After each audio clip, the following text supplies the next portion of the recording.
Thank you very much, Mike, for that nice introduction.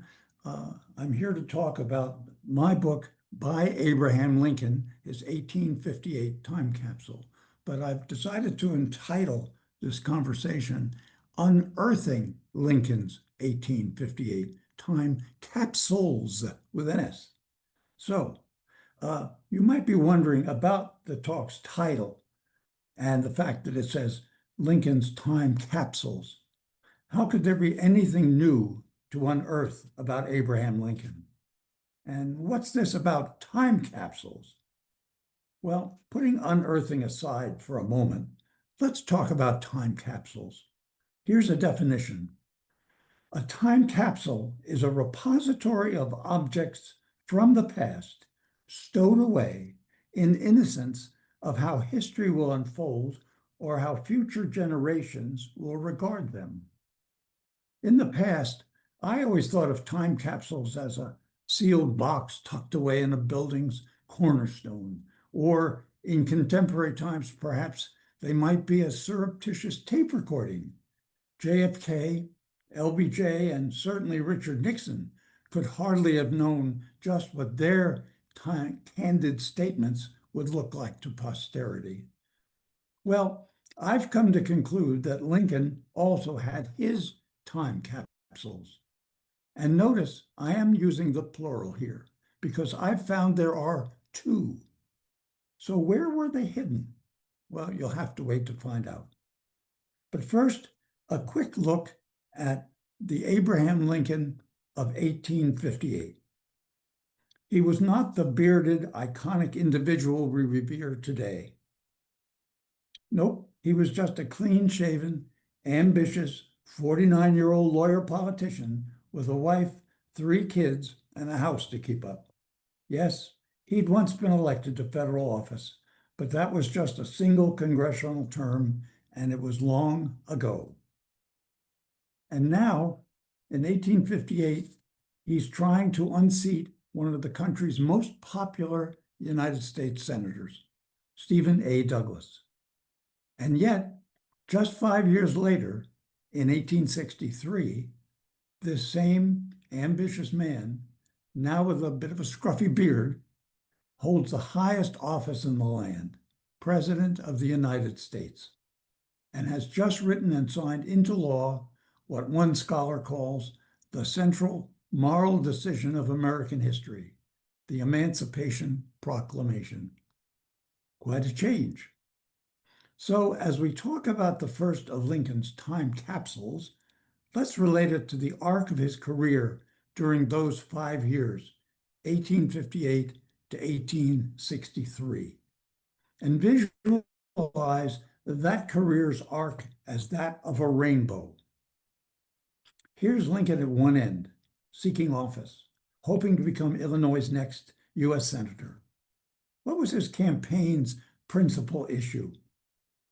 Slavery is what it was, its possible expansion, and that great generality, Negro equality. And what was Lincoln's bedrock position? It can be summed up in 5 words drawn from America's Declaration of Independence. All men are created equal. That's it. That was his bedrock, where his position. All men are created equal. And Lincoln states this credo over and over and over in his debates with Douglas. For really, that's about all he can say about slavery, its expansion, and Negro equality, if he has any hope of being elected to the Senate. And yet, at the rainbow's other end, in 1863, what do we see? Lincoln has written and signed the Emancipation Proclamation. 1858's ambitious politician has become 1863's President of the United States, and with that office, the power to achieve the abolitionist dream.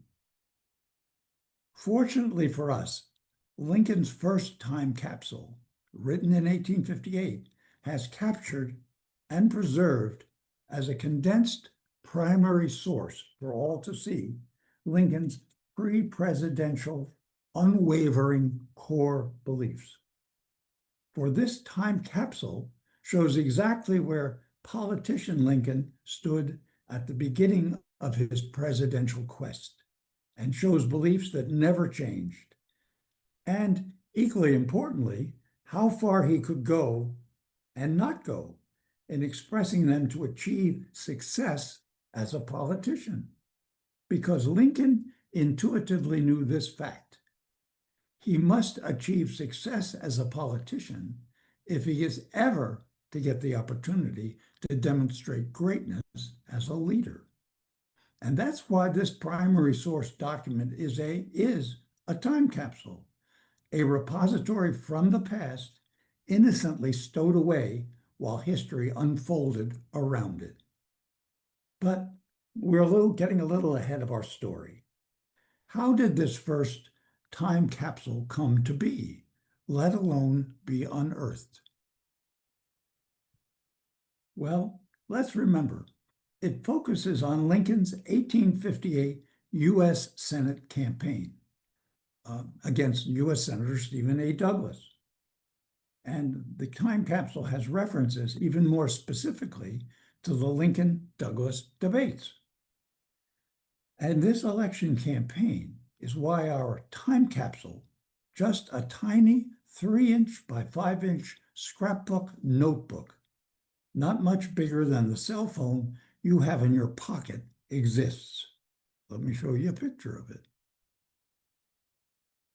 For our time capsule is a notebook in which Lincoln pasted both debate newspaper coverage clippings as well as handwritten election campaign notes. Handwritten election campaign notes that Lincoln gave to an 1858 state legislature candidate, an old friend and kind of a more or less a neighbor where Lincoln lived in Springfield.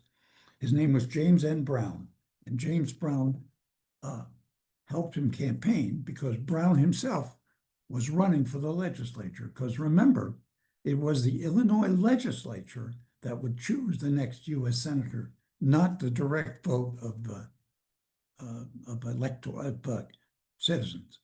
And Lincoln obviously then needed every legislator's vote he could capture.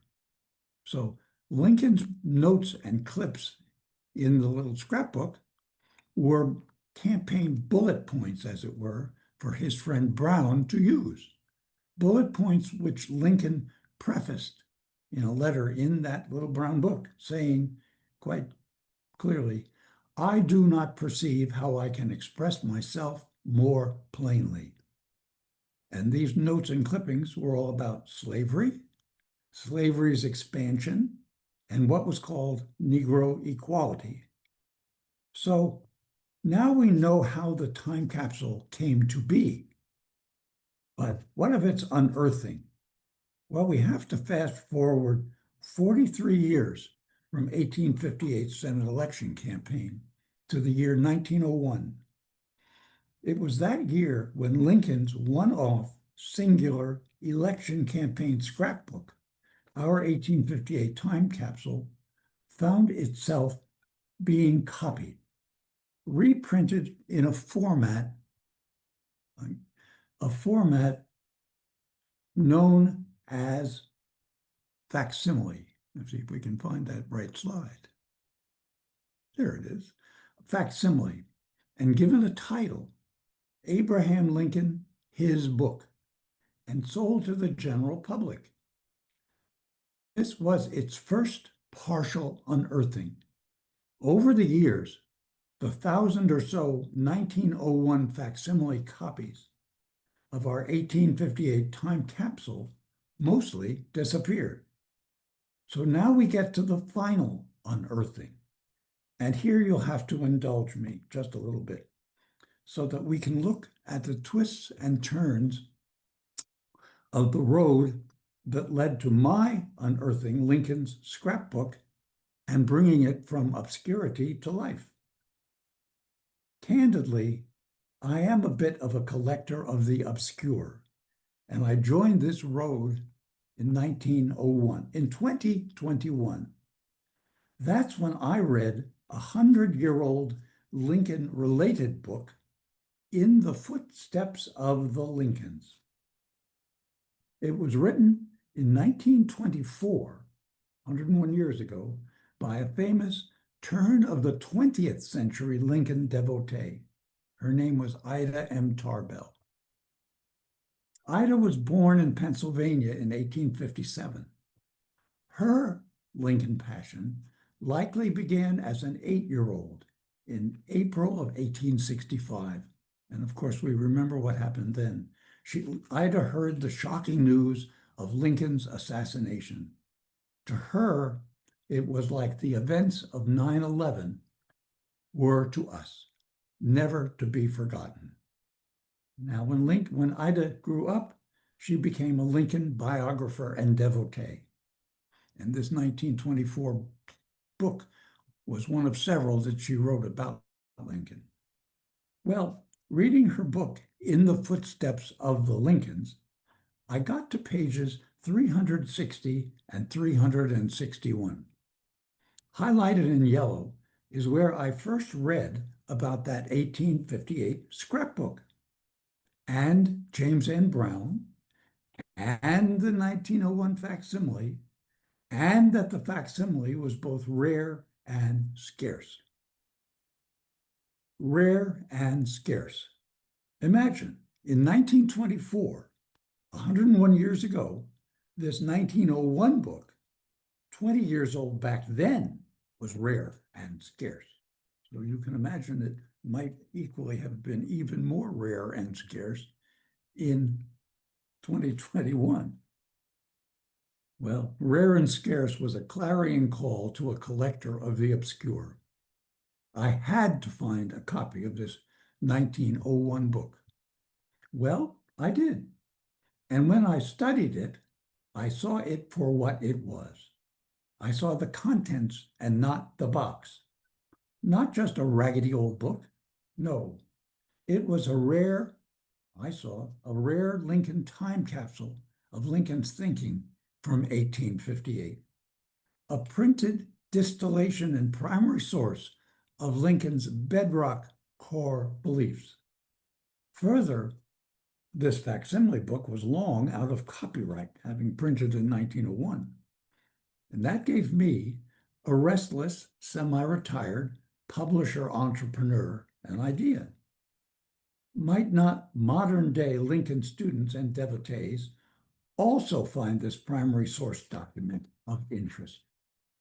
And might it not be enhanced with comments from a contemporary Lincoln historian? Well, sometimes even a blind squirrel can find an acorn. By chance, I connected with the eminent Lincoln historian Harold Holzer, who, to my surprise, offered to write an introductory essay for this book that I was thinking of publishing.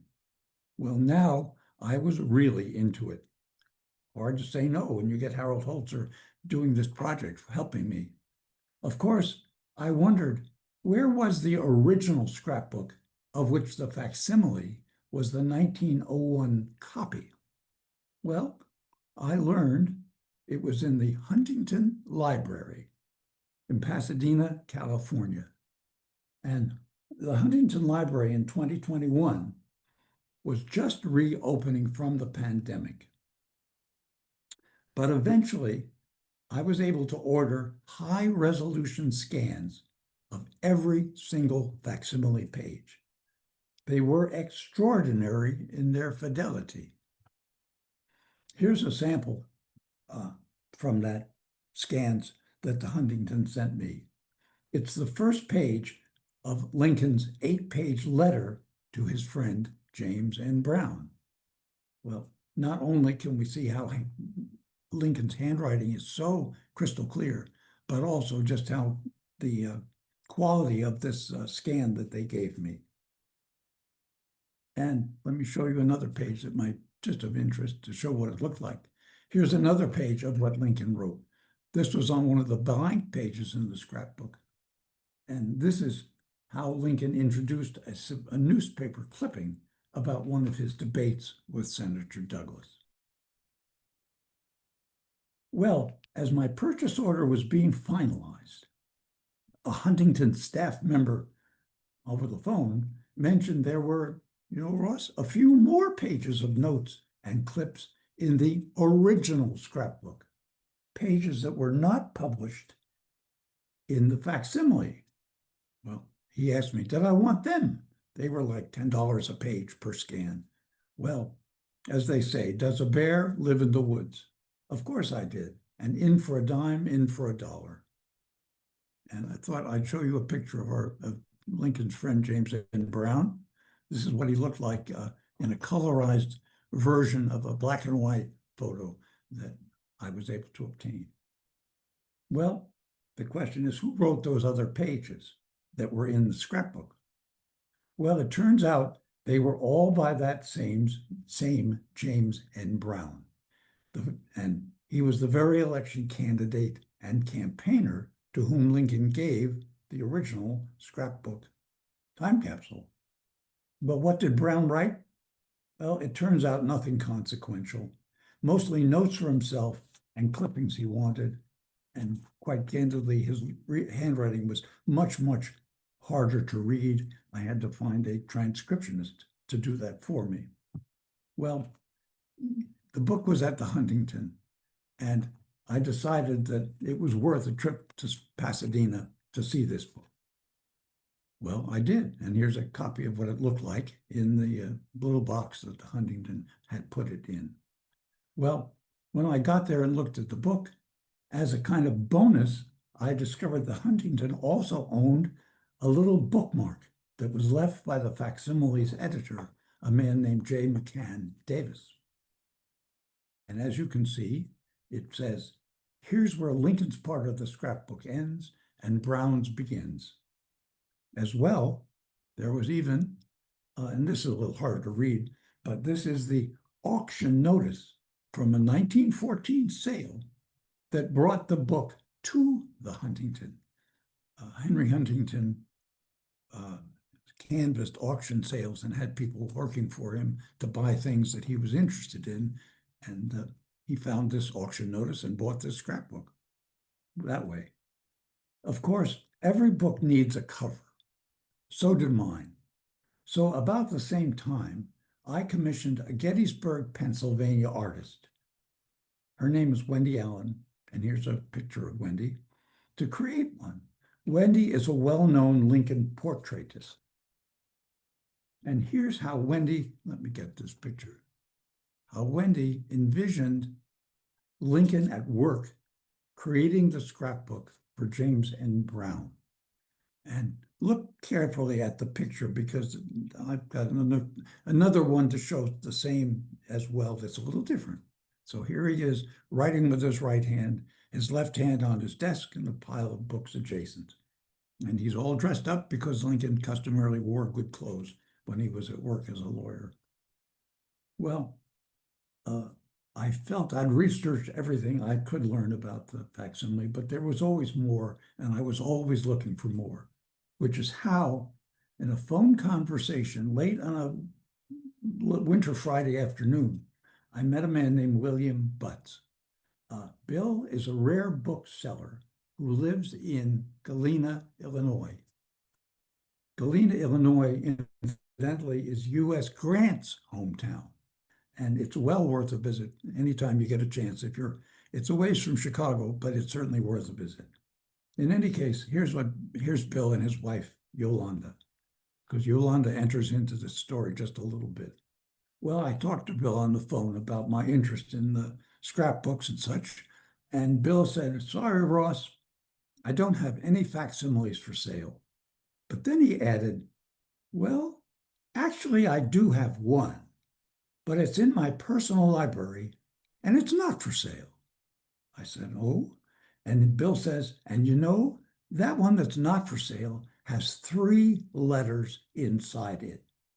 The letters are written on the book's remaining blank pages because the facsimile book not only printed what Lincoln did in his scrapbook, but there were additional pages that were blank to make the book work out the right number of pages.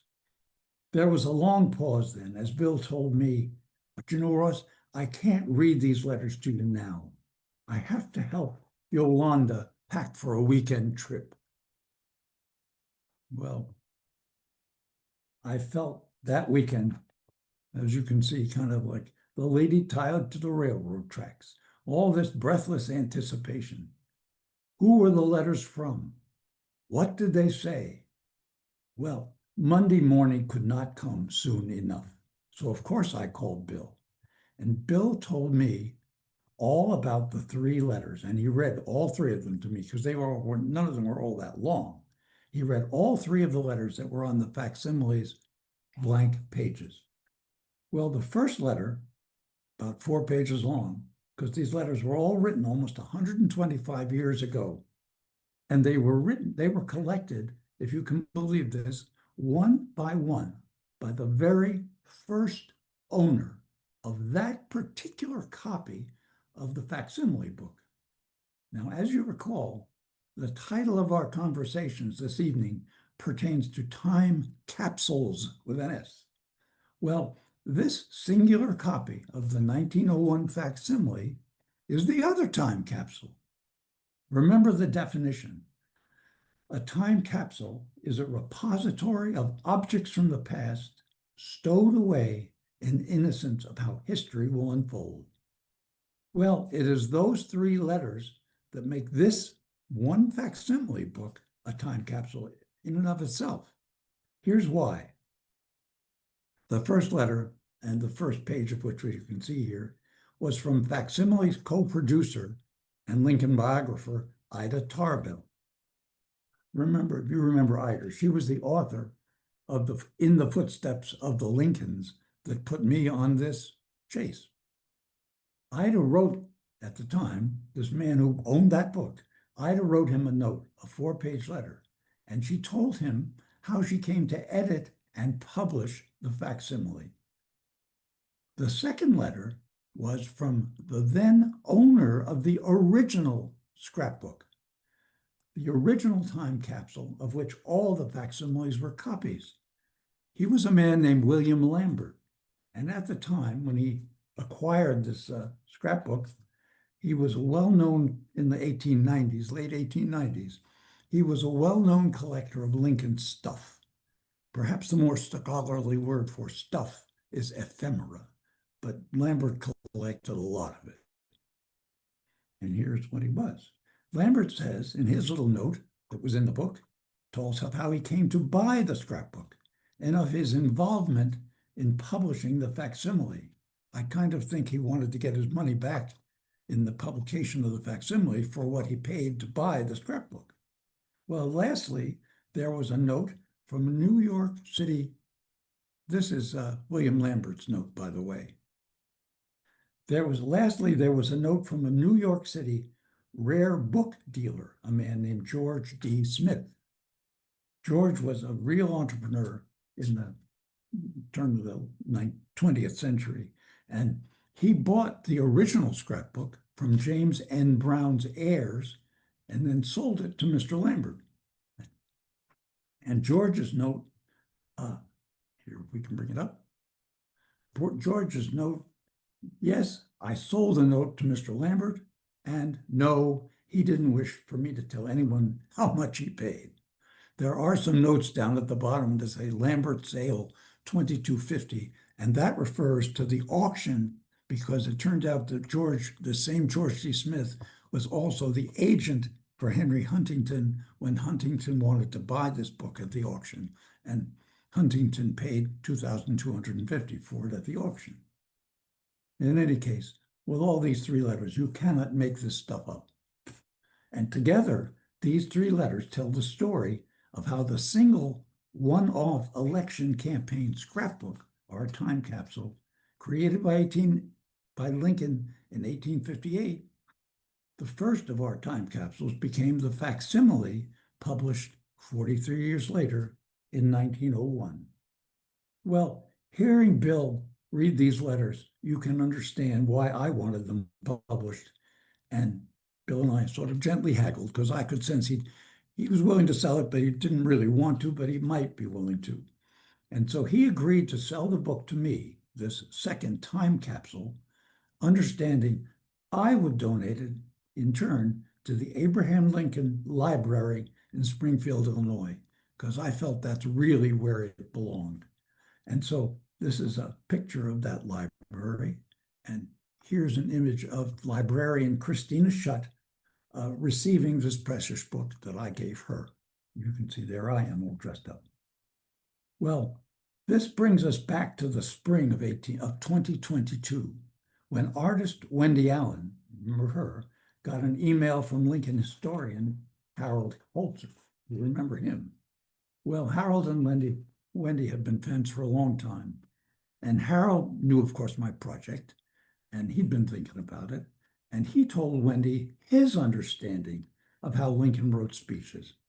Left hand on the chin, right hand penning words. Well, Wendy told me, Ross, she said, I woke up at 2 o'clock in the morning after I got this email from Harold, and I started a new canvas.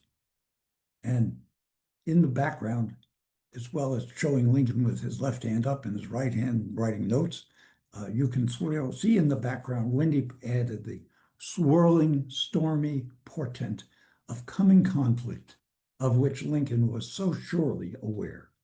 Well, this had to be my book's cover.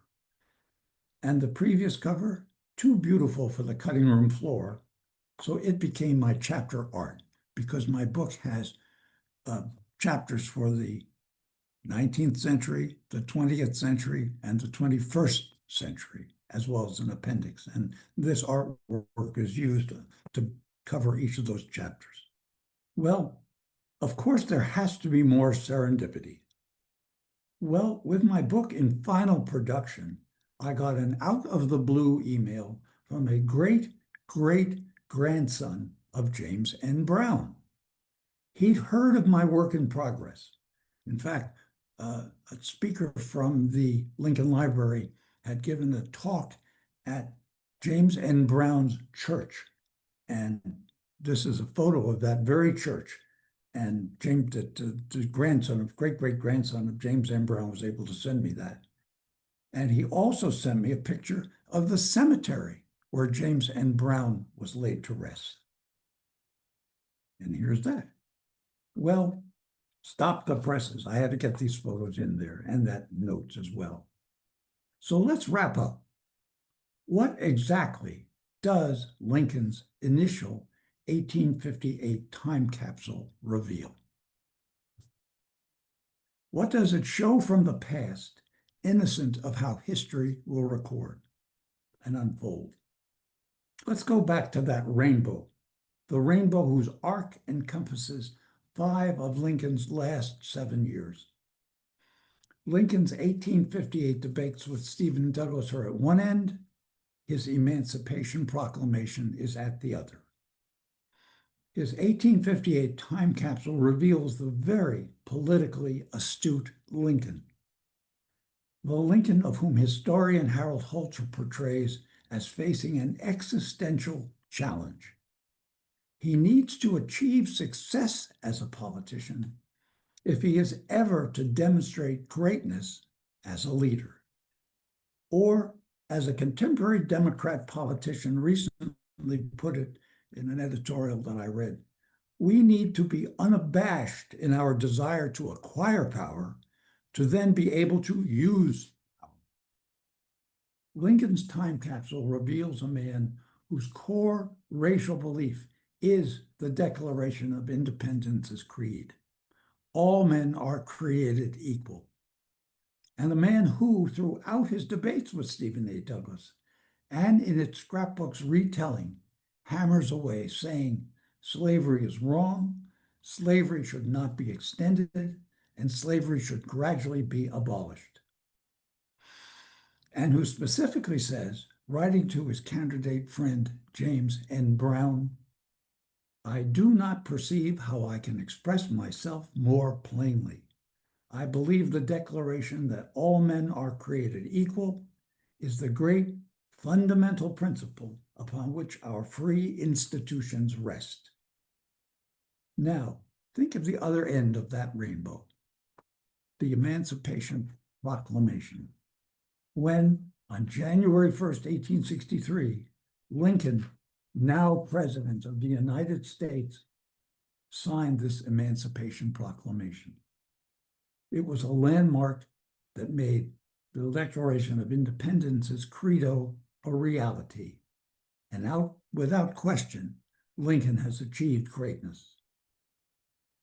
Mr. Lincoln did not become Illinois senator in 1858, but he did become America's president in 1860. Yet his core beliefs, on display in his time capsule of 1858, never changed. Not many people have the opportunity to open time capsules. Yet all of us can open this one, 166 years after it was created. What a treat, what a privilege. And I thank you, and I'm glad to answer any questions you might have.